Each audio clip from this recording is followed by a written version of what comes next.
trying to figure out who this lady is that I'm looking at. I'm wondering if she's Lady Liberty. Looks like she's pointing in a direction. She's Minerva. Yeah, goddess of strategy, technology, and war. The goddess of strategy, technology, and war. That's deep. That's interesting that Minerva is on the west side of our capital. What was that again? Strategy. Wisdom too. Technology and war. Strategy, technology, war, and wisdom. And those four concepts, especially the three, war, technology, and strategy, are what dominates and plagues our lives today. It's technology to control us, to manipulate us. Everything we see come across the TV, come across the Facebook. A little louder? Mm-hmm. I'm a cool brother, so you're going to have to turn up your ears just a little bit until I get into my flow, and I was almost there. So they keep inundating us with technology. They keep manipulating our minds, controlling our minds, using this thing called technology. We can't go anywhere without our cell phones. We can't go anywhere without taking a picture and posting it on our Facebook. We can't even go to the bathroom without telling somebody else via Facebook that, hey, I'm using the bathroom. And it's used to control our minds, to trick us. And this lady right here is on our Capitol building. But she also represents wisdom. And so with life being yin and yang, good and bad, positive and negative, there's always a positive spin that we have to put on everything we come across in life. So while this lady Minerva is being used against us, the war tactics are used against us, the technology is used against us, we still have to look at the fact that she still brings wisdom to the table. And with that wisdom, we have to go seek that wisdom. We have to go find that wisdom. We have to go into those textbooks and dig out that wisdom because it's masked. It's hidden. It's hidden. It's hidden in technology. It's hidden in strategy. It's hidden in war. And we have to take the responsibility upon ourselves to bring it out. Because with that wisdom brings change. With that wisdom brings revolution. Mm-hmm. And I said all that to digress from my original speech, my original point of view, my original presentation. And the sister that came and spoke before, she kind of hit on it when she talked about Dr. King's, one of his last quotes that he spoke to Harry Belafonte. And what did he say? He said, I come upon something that disturbs me deeply. We have fought hard and long for integration, as I believe we should have, and I know that we will win. But I've come to believe we're integrating into a burning house. Mm-hmm. And so Harry Belafonte replies, what should we do? What should we do? And Dr. King responds, we become the firemen. Let us not stand by and let the house burn. Talk to him. And so what does that mean?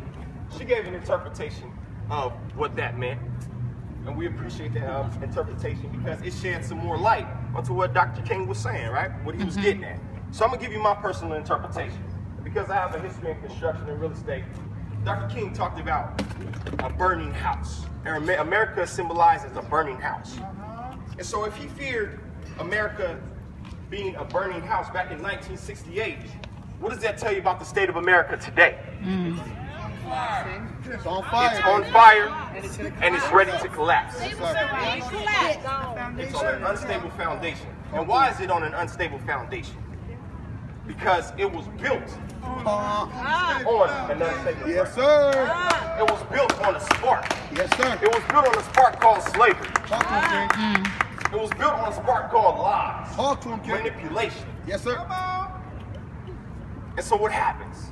So, and whenever you're constructing a house, when you're putting up the walls, when you're putting up the studs for the walls, you put in fire blocks. And then you put in sheetrock. And that sheetrock goes to serve as a firewall. And what do firewalls and fire blocks do? They keep the fire from spreading. Mm-hmm. And so there have been laws and policies that have been set in place to be the fire blocks, to keep this burning house from collapsing on the infrastructure. Speak.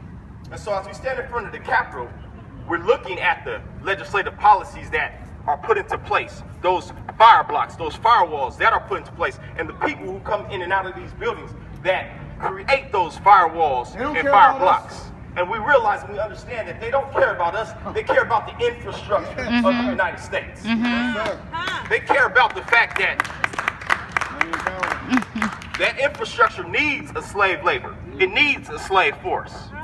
And anybody that doesn't cater and give into that infrastructure becomes that slaver and that slave labor and that free labor source, right? That's right.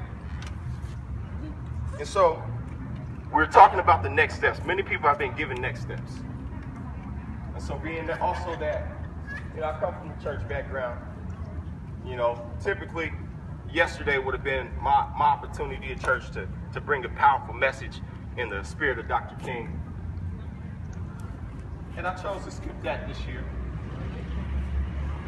And so I'm gonna give you guys my 3 points in conclusion. And so one of the ways that we can bring about this change is by, 1, Sankofa ourselves. What does Sankofa mean? It means to go back and fetch what you have been forgotten. And so in becoming a part of American civilization, being birthed into this culture, we lose our historical understanding of who we are. We lose our historical understanding of who we are as African people, as English people, as Irish people, as brown people, Mexican. Whatever your ancestral history is, you lose that sense of culture. And it's never given back to you.